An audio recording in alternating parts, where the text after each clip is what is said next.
In most people's lives, they're looking for how do I make a living? And how do I produce a retirement? And how do I do things that make the most sense to other people? Not at all, but how do I do things that make sense to my soul? You see, it's the human soul that does something in this world. It's the human soul that keeps people safe and warm and loving for all eternity. It's the peace in our souls that allows us to be bold and help people and do things that are right in this world. But how do we keep people sane? How do we keep people safe in an immoral society that really tries to harm others? Isn't that interesting that I say that? That in life we have people who are constantly trying to make a play on someone so they can say that they have the right to do something to someone because they maybe gifted them something or they maybe did something special for them, and then in their minds they think they have the right to do something. Right now I've got several people in an extended family that do not understand federal law, and it's very hard for me to tolerate their crap because I have property and my property is mine. It doesn't belong to my mother, it doesn't belong to my sister, it doesn't belong to my brother. And yet I still seem to have family, extended ones, that think that they have the right to monstrously offer to sell my property. I have not authorized them to touch my property at all. The truth is that the local people failed my rights completely. The storage unit where I had a contracted agreement did not honor my contracted agreement at all.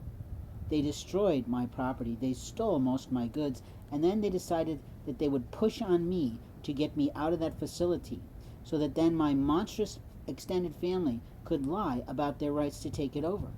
I had been traveling. It was their job, their responsibility to track me down through social media or other means, through telephone, through mail, in some way, to communicate whatever the hell their problem was with me. Considering I was barely ever there, find it highly irregular that they played this game with my life. There was a black woman one time on shift who was all super polite, and the next thing I knew, there was police officers there to attack my life from the Fishers Police Department. That little fiasco that company caused me cost me 10 grand. And openly, they are legally liable for their employee and her ill will and her lie because they kept stealing me blind. Now, if I say this, where is the federal marshal that will go in and review their records to say, why on earth would you allow someone, not the contracted party and not their legal heir listed on the back of this form, to take out property? You see, the problem was that when you allow someone to pay for something, they think they have rights. But under the laws of federal law, that is not the case at all. I have researched this. I've looked into this. I have established that this is not true, and yet a whole bunch of people, if they try to portray that's the truth, they can try and lie, steal, and a man out of his rightful goods. My property belongs to me. If I die, it belongs to my legal heir. There is no person legitimately in my extended family of biological bloodline that has any rights to any of my things. Not one person is allowed to touch my property. And yet I've got an old hag of a mother who thinks that she has lawful rights to keep molesting and pilfering through my property. I find it highly illegal. I find it incredibly immoral in front of Jesus Christ. And I don't know why I have to keep talking about this, but people don't seem to get the truth. That just because you offer to pay for something, just because you offer to do something, it doesn't mean you have the lawful right to interfere with someone's property. Property belongs to the property owner. It does not belong to the payer. My contract did not have any family member's name on it anywhere, and yet they allowed them to enter all the time. I never gave them copies of my keys. How did they get copies of the keys? Why is it that they were given my property to move from that place? Why is it that a sheriff interfered and monkeyed around with my extended family and did not provide me the truth of what was going on in my storage unit? Or was it all a part of a way to ruin a man's life? They already destroyed my vehicle. They already destroyed all my goods that I planned to sell, and now they're stealing my clothing. They're trying to sell my chairs. They're trying to do all these things that is highly illegal, incredibly immoral, and yet nobody stops them. Nobody ever stops the family. Isn't that amazing?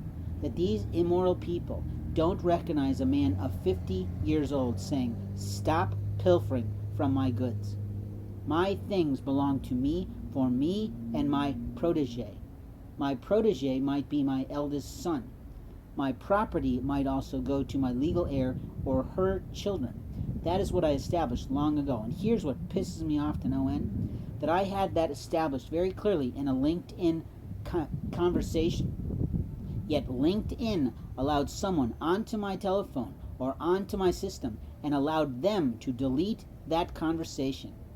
They screwed me out of legal justification for an attack on my life that someone has initiated. That was proof that we had conversation to these effects. And I am going to sue LinkedIn for disallowing my rights in my own channel. They didn't promise that they were going to keep us safe, not at all. They didn't promise that they were going to allow other people to pilfer into our profiles and interfere with our conversations. That is immoral.